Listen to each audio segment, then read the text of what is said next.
Hello traders everywhere, Jeremy Lutz coming to you from the digital studios of Market Club, and tax reform is still taking center stage this week as the House approved its version of legislation, and now we wait on the Senate, who's still debating its own plan. And I feel like the market is uncertain about the tax bill's ability to move to the next stage of approval, thus letting volatility enter the picture as indicated by the VIX, which I've put a link in below the video that you can take a look at. It has hit highest levels since August based on volatility this week, so take a look at that. Elsewhere, Bitcoin is hovering just under 8,000. We'll take a look at that. Crude oil jumped to $56 a barrel today, and the Japanese yen has gained the most against the dollar in about 2 years. So we'll go ahead and take a look at the markets.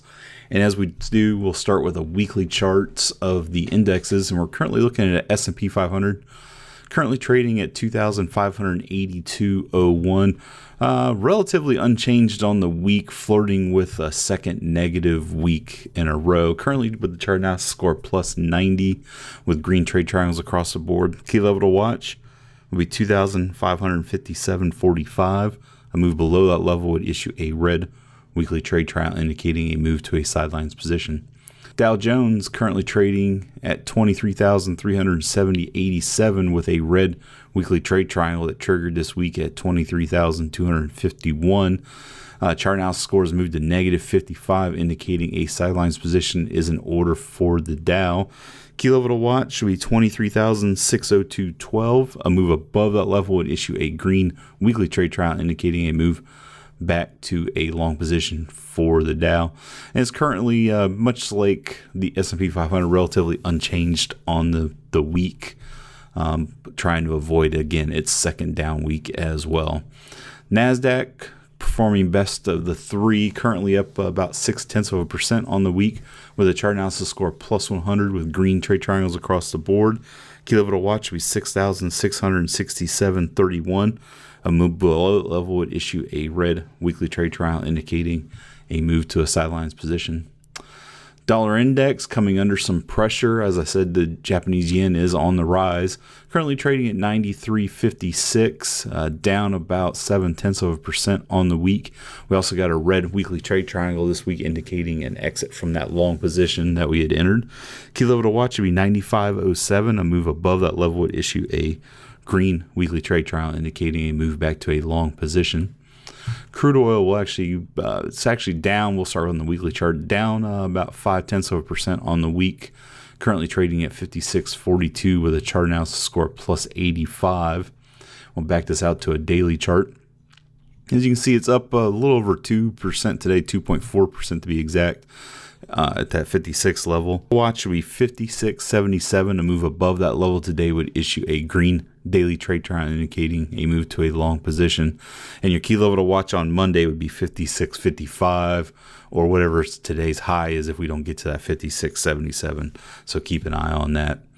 Move along to gold, currently up about a little over 1.2%. Moving along, the gold currently up 1.2% on the day. Chart analysis score plus 100 with green trade triangles across the board. Trading at 1,294.50. Key level to watch would be 1,274.90. A move below that level would issue a red daily trade trial indicating a move to a sidelines position for gold. We're going to take a look at Bitcoin real quick, which is just hovering below that $8,000 level. Currently trading at 7,835.72. All-time highs yesterday were reached as it hit 7,973, just shy of that $8,000 mark. Chart analysis score plus 90 with green trade triangles across the board, and our key level to watch is 5,645.66. A move below that level would issue a red weekly trade trial indicating a move to a sidelines position. And we'll go back out here and we'll go take a look at our active trades. Williams and Sonoma had earnings yesterday, and shares of the stock are down. It's a little over 16% currently, after they announced inline quarterly results, which is despite the hurricanes, which I find amazing that they're able to actually hold their line and actually be profitable. But they did offer some underwhelming earnings guidance through the holiday quarter while also announcing an acquisition at Outward Inc., a 3D imaging and augmented reality company. And I'm not totally convinced that its steep drop today is fully warranted. I was a little shocked after the earnings came out and saw the drop yesterday, but nonetheless, it did drop. We still do have a green monthly trade triangle in play. So we're still looking for a green weekly trade triangle to get back in. That level is actually going to be 52.89. If it were to get back above that level, we would issue a green weekly trade triangle to get back long.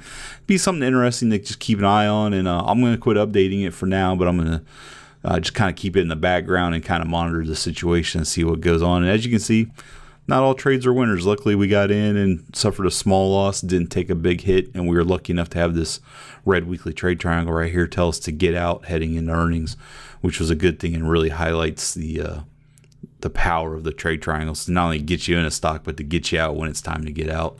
And we'll go ahead and take a look at Alibaba too. Currently still long, trading at 185.61 with a chart analysis score plus 100. Green trade triangles across the board. Your key level to watch has moved up to 176.73. A move below that level would issue a red weekly trade triangle indicating a move to a sidelines position. With that, have a great weekend, and I'll be back next week. Every success.